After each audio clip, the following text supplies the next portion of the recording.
There is a valley in western Norway, a quiet one, where steep dark ridges rise sharply into the sky, where pine forests grow dense and the ground is soft with needles and moss, where mist settles low and does not lift quickly.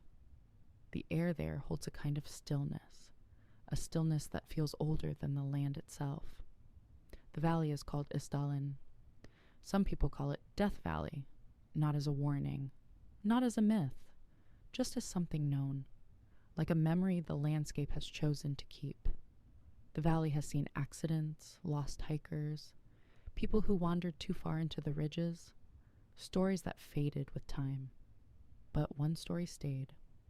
On November 29th, 1970, a man walked through this valley with his 2 daughters.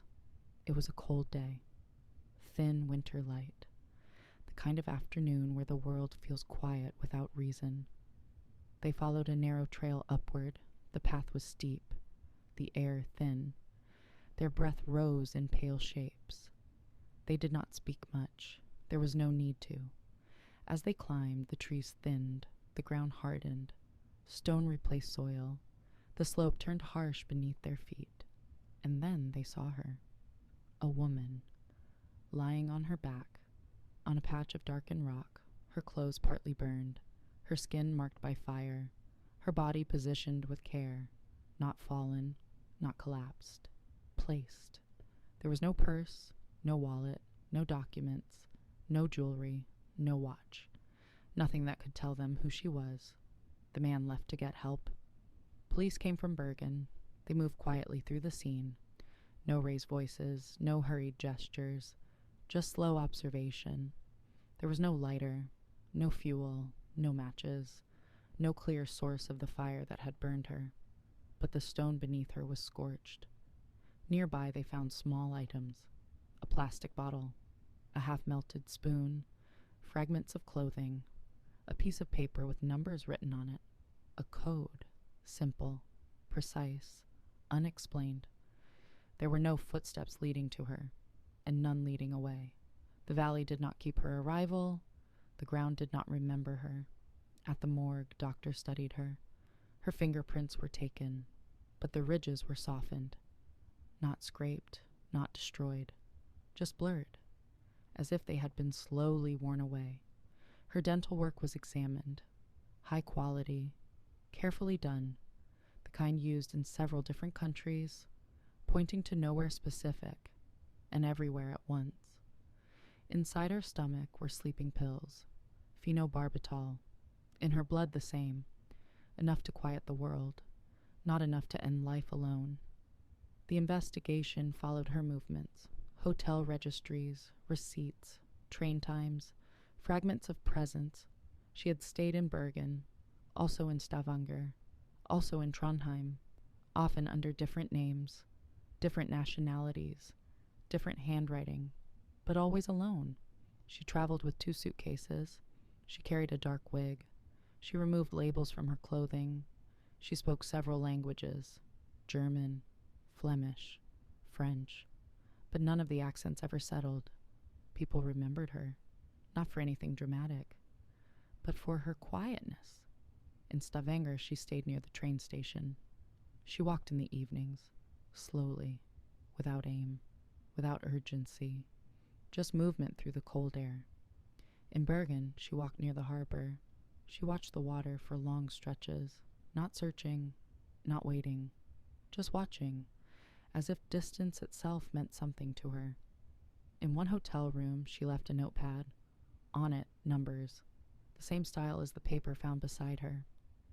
Police decoded it. It was a travel log, dates, locations, movements, a quiet record of where she had been, but not why. Witnesses gave small pieces. A shopkeeper remembered her buying a coat. She was polite, soft-spoken, hard to place, calm in a way that felt separate. A waiter remembered her eating alone, slowly, without distraction, eyes lowered, posture still. A taxi driver remembered her silence. Not uncomfortable, just complete, like someone who lived inward, not outward. Some believe she was a spy. The Cold War moved quietly beneath Norway then. NATO installations, submarine testing, observation layered beneath ordinary days. A woman traveling alone, changing her name, erasing labels, keeping distance. It fits the outline. But the outline is not a certainty. It is also possible she belonged to no one, that she was simply a person who could not stay in one identity long. Someone who drifted between languages and cities because nothing felt like home. Someone who left a light trace, a shadow of presence instead of a life tied down. There was no proof for either story, only space, only silence. The final days remain unclear. She was seen again in Bergen, near the theater, walking alone. No one spoke to her. No one followed. No one remembered words, only the shape of her presence. Then she was in the valley, and then she was still. Her body was cremated, her ashes placed into a plain urn, unmarked, numbered, set among others with no visitors. But investigators kept her jaw, her teeth, a single thread left open, in case one day someone somewhere might recognize her. No one ever has.